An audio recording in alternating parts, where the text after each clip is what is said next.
અને હવે પ્રસ્તુત છે પ્રાસંગિક રાષ્ટ્રીય કૃમિનાશક દિવસ. પઠન કલ્પના શાહ, સંપાદન અશરફ નથવાણી.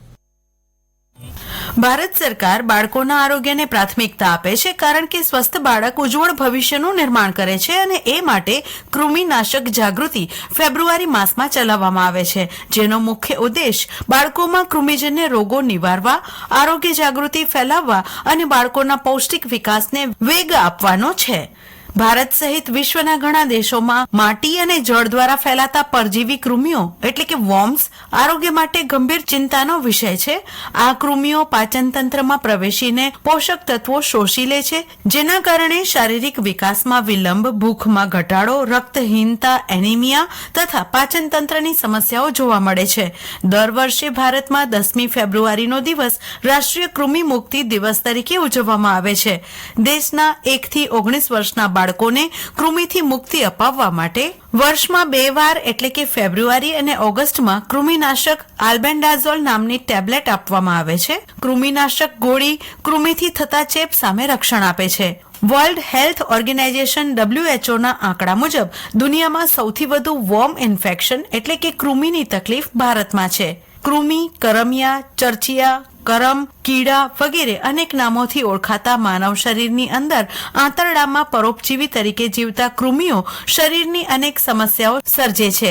આ સમસ્યા સૌથી વધારે નાના બાળકોમાં જોવા મળે છે, પરંતુ મોટાઓના આંતરડામાં પણ કૃમિ થવાની સમસ્યા થઈ શકે છે. કૃમિ લગભગ 20 પ્રકારના હોય છે, જેનાથી આંતરડામાં ચાંદા પડે છે.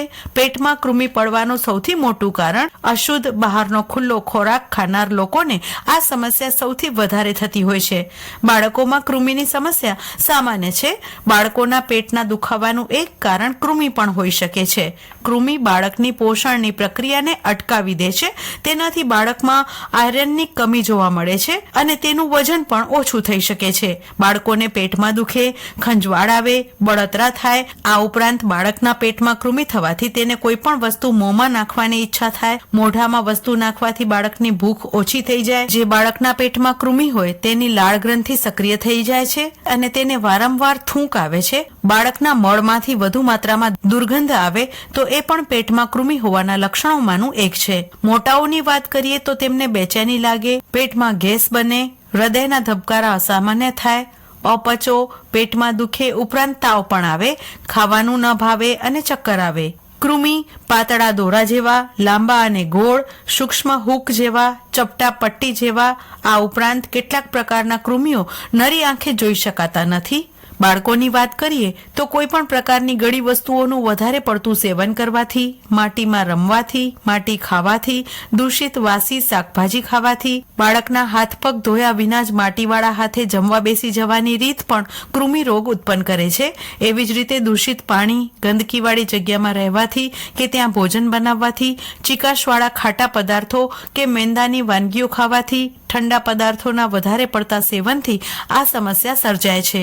કૃમિના ચેપથી બાળકોના સ્વાસ્થ્ય પર માઠી અસર થાય છે, જેમ કે બાળકોમાં લોહીની ઉણપ સર્જાય, કુપોષણ, ભૂખ લાગવી, બેચેની, પેટમાં દુખાવો, ઉલટી તથા ઝાડા, વજન ઓછું થવું જેવી અનેક હાનિકારક અસરો જોવા મળે છે. કૃમિના ચેપથી બચવાના ઉપાયોમાં જમતા પહેલા બાળકોના હાથ સાબુથી ધોવા જોઈએ. કૃમિ નિયંત્રણની દવાની સાથે બાળકોમાં નખ સાફ રાખવા, સમયાંતરે નખ કાપવા, હંમેશા સ્વચ્છ પાણી પીવું. આ ઉપરાંત ખોરાક ઢાંકીને રાખવો, રખડતા કૂતરા કે બિલાડાના નજીકના સંપર્કમાં ન આવવું. કૃમિજન્ય સંક્રમણોથી બાળકોના શારીરિક અને માનસિક વિકાસમાં વિલંબ થાય છે.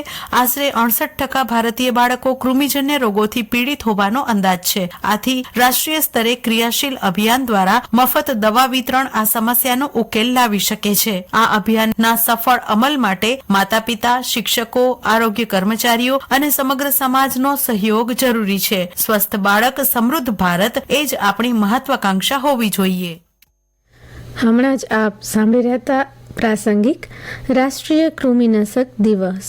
પઠન કલ્પના શાહ, સંપાદન અશરફ નથવાણી.